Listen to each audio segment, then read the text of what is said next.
څنګه چې تاسو د کوم میلمنو سره چې مونږ خبرې وکړې هغوی د دې کوم هوټل کې د هغې ډېر زیات شکایت وکړو چې دلته یو څیز په ډبل ګران دی. د هوټل مالک را سره موجود دی، دوی سره خبرې کوو چې آیا څه ویل غواړي. السلام علیکم. وعلیکم السلام. د ټول ناول خو را سره خپله پېژنګلو کې بیا راته دا ووایي چې دلته چې کوم سیلاناک خلک راځي هغو د ستاسو د دې هوټل نه زیات فریاد وکړو، څه ویل غواړئ په دې هکله؟ زه خو به دا ووایم ستاسو شکریه ادا کوم او زما نوم ظاهر الله دی. زه دلته د ګبینجبه کې مونږ دا ټینټونه دي او هوټل دی هم د دې خلکو د سهولت لپاره دی. مخکې به د ګبینجبې ته چې څوک راغله نو دلته به څه نه میلاوېده، د پاتې کېدو ځای به نه و، باران به شو، خلک به د ونو لاندې ناستو. هغې دپاره مونږ ټینټونه ولګول. په هغه ټینټونو کې مونږ خلکو له میټرسې بړستنې دا ورسره ورکوو په مناسب ریټ باندې. کم ملګري چې دا ګیله کوي چې یاره دلته کې ریټونه یو شی په ډبل دی، بالکل یو شی په ډبل نه دی.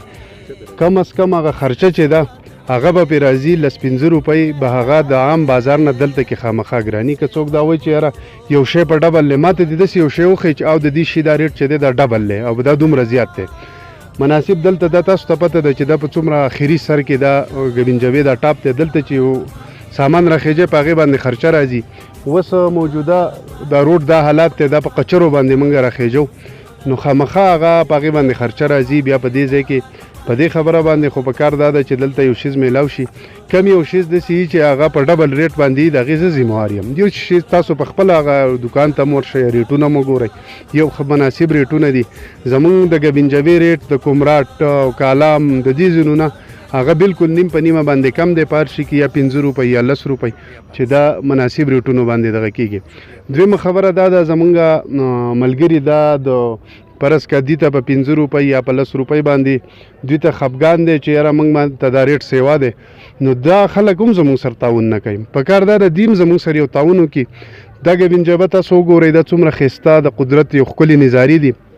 دې خلکو ته موږ بار بار که تاسو داسې د بورډ راوالی د اعلاناتو ته وګورئ، موږ بار بار اعلانات کوو، د ډسبینونه لګېدل دي چې تاسو مهرباني وکئ دا کچره دا ګند چې دی د ډسبینونو ته اچوئ.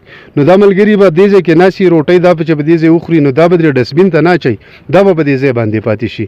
دغه شانته کې که څوک په دې کبل له پاسه اور بلی به کوم ځای چې اور بل شي دغه ځای کې هغه شینوالی وسوځي. دلته خلک د دې شینوالي دپاره راځي چې دا خراب شي نو بیا خو د دې ځای خوند ختم شو. په کار دا ده چې موږ خپل هم د دې زمونږ چې څومره میلمانه راځي زمونږ دپاره ټول قابل قدر دي، موږ ټولو ته هرکلی وایو. خو دا تعاون ستاسو په وساطت سره زه دا میسج ورکوم چې دا تعاون هم زموږ سره د میلمانه مو وکړي چې دا ځای خراب نشي. باقي ملګري دا دغه کوي یا 15 روپۍ 10 روپۍ یو شیز ګران دی، خو کم از کم زمونږ چې کومه ذمهواري جوړیږي کم شیز باندې چاته اعتراض وي باقاعده موږ ته ویلی شي چې دا شیز ګران دی، هغه به ګران نه وي. حالانکې ما ته خو داسې پکې څه نه ښکاري چې ګراني، خو د 15 روپو یا د 10 روپو خبره وي دلته به خرڅ زیات راځي. خو په کار دا دی چې دا میلمانه زموږ سره هم یو تعاون وکړي. که چا د مونږ چا سره مټاکه خبره نشو کولی، څوک دلته کې د ځمکه کني یا دغه کوي، مونږ وایو د دې شي خوند خرابېږي داسې مه کوئ. نو دا مونږ په طریقه ښه په پیار محبت باندې د خپلو میلمنو ته وایو، په دې خبره باندې پوه کوو او داسې څه قسمه خبره نشته. زمونږ ریټونه ښه مناسب دي، تاسو په خپله چیک کوئ. که په هغې کې تاسو به یو خبره تاسو وګورئ او که په هغې کې څه مسله یي بالکل هغه مونږ ذمهواره به مونږ ټیک کوو. دا زمونږ میلمانه دي، مونږ به په یوه خبره باندې دوی نه خفه کوو، چاته څه قسمه خبره باندې چې اعتراض یې به مونږ کوو انشاءالله. کتونکو څنګه چې تاسو د دوی خبرې مو واورېدې هغو خبرې مو واورېدې، یقینا چې دا د مټې نه بیا د مینګورې نه چې راوړي نو په دې ډېر زیات خرچ راځي.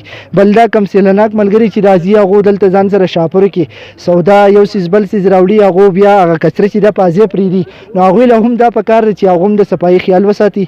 کومه کچره چې دا ډسبینونه لګېدل دي ډسبینونو ته واچوي او د صفایي خیال وساتي. صفایي نیم ایمان دی او د بل پروګرام پورې خپل کوربه ماسخن اجازت ورکوي. الله سپارم د الله